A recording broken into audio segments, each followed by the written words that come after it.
Merci. Et je remercie le maître de cérémonie de m'avoir accordé la parole pour mes propos de circonstance à l'occasion de cette table sectorielle. Il est question de parler du phénomène de l'insécurité.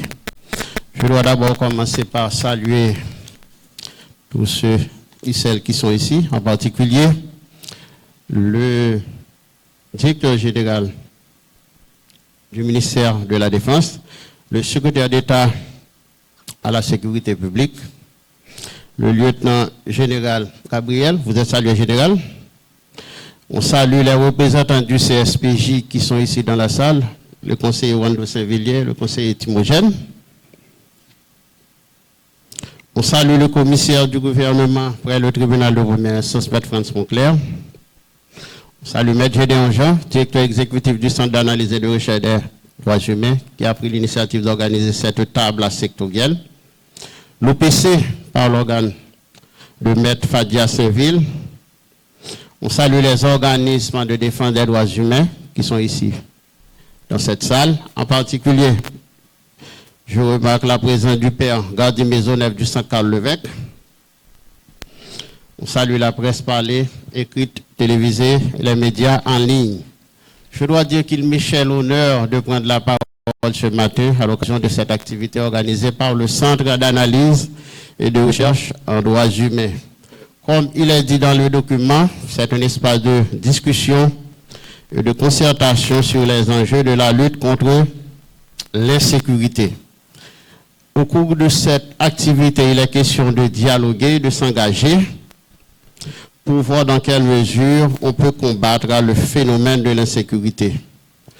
C'est-à-dire, il faut trouver une réponse judiciaire dans le cadre de la lutte contre l'insécurité. Il faut parler dans ce cas des défis et des perspectives. Je dois dire que la justice consiste avant tout à donner à chacun ce qui lui appartient et à faire respecter les droits d'autrui. Nous pouvons constater qu'en 1986, après la chute du pouvoir des Duvalier, il était question de convoquer l'Assemblée constituante, car il était d'une urgente nécessité de doter le pays d'une nouvelle constitution, notre charte fondamentale. À travers cette constitution, on a mis l'accent sur le respect des droits humains, les garanties judiciaires. Et je salue M. Wando qui a rédigé un ouvrage sur les garanties judiciaires. Il était question de tenir compte des droits de l'homme. Et déjà dans le préambule de la Constitution, bon, on dit qu'on peut constater que tant dans le préambule de la Constitution haïtienne, tant dans le préambule de la Constitution américaine, on a mis l'accent sur le respect du droit à la vie, droit à la liberté, à la recherche du bonheur. Mais peut-on parler du droit à la vie sans parler du droit à la sécurité? Lorsqu'on parle de recherche du bonheur, il faut que les citoyens soient en mesure d'évoluer dans un environnement sécure. Mais la Constitution de la République a prévu l'institution d'organismes chargés de la sécurité du citoyen, en particulier les forces armées d'Haïti et la police. Le directeur général du ministère de la Défense a déjà mis l'accent sur le rôle des forces armées, en ce sens que l'armée doit défendre le territoire, surveiller les frontières et intervenir dans des cas bien spécifiques, c'est-à-dire en matière de catastrophes naturelles, en situation de force majeure. Lorsqu'on parle de force majeure, on voit des circonstances exceptionnelles, imprévisibles, irrésistibles et indépendantes de la volonté de l'homme. Ensuite, comme force armée, la Constitution de la République a prévu la police.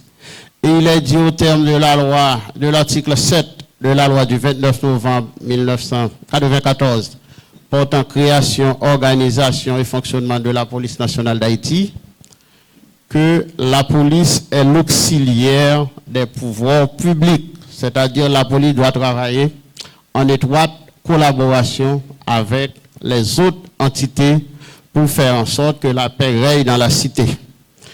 Et dans ce travail, la police comme OPJ doit travailler de concert avec les autorités. Car on peut constater, tant à travers l'article 10 de la loi du 29 novembre 1994 portant création, organisation et fonctionnement de la police, à travers l'article 10 du Code d'instruction criminelle, qu'à travers l'article 273 de la Constitution de la République, que ce sont les mêmes attributions qui sont faites aux OPJ. C'est-à-dire, les OPJ doivent rechercher les crimes, les délits, les contraventions, rassembler les preuves et livrer les délinquants aux tribunaux ou juridictions spécialisées chargées de les punir. Ce sont ces mêmes attributions qui sont faites à tous les OPJ. À cet égard, on doit dire que les OPJ doivent travailler en synergie pour résoudre le problème de l'insécurité. C'est-à-dire la police, en application des prescrits du Code d'instruction criminelle et de la loi créant la police nationale d'Haïti, doit agir de manière à adresser des procès-verbaux, acheminer des rapports bien ficelés, afin de permettre au commissaire du gouvernement, qui est le chef de la poursuite pénale, d'enclencher la poursuite par son réquisitoire, d'informer qu'il adresse au doyen pour la saisine du juge d'instruction. À cet égard, on encourage cette activité organisée par le cadre. Et je dois dire qu'il faut également mettre accent sur ce que l'on appelle le comité de suivi de la chaîne pénale. Le comité de suivi de la chaîne pénale, c'est un espace d'échange et de discussion autour de la problématique de la détention préventive prolongée. Les faits peuvent être constants, mais si la procédure n'est pas respectée, on peut se trouver dans l'obligation de libérer la personne, même si on est convaincu qu'elle a commis les faits. D'où l'importance de cette activité organisée par le Centre d'analyse et de recherche en droits de l'homme. Il est question de sensibiliser tous les acteurs pour voir dans quelle mesure on peut apporter une réponse appropriée au phénomène de l'insécurité qui ronge notre société. Dans ce cas, on doit dire qu'on applaudit cette initiative prise par le gouvernement qui a cru bon d'élaborer un texte sur la création des pôles judiciaires spécialisés.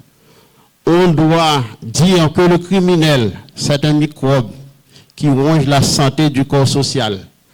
Dans ce cas, il nous faut une sorte de complicité positive, une sorte de complicité entre gens de bien pour faire échec à ces criminels qui déstabilisent la société.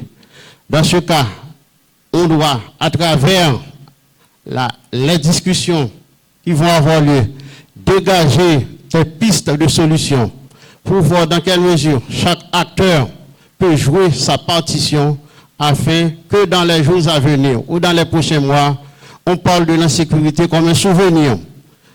À cet égard, les institutions, si elles jouent leur partition, vont aider à juguler la crise de l'insécurité qui ravage notre société. Merci.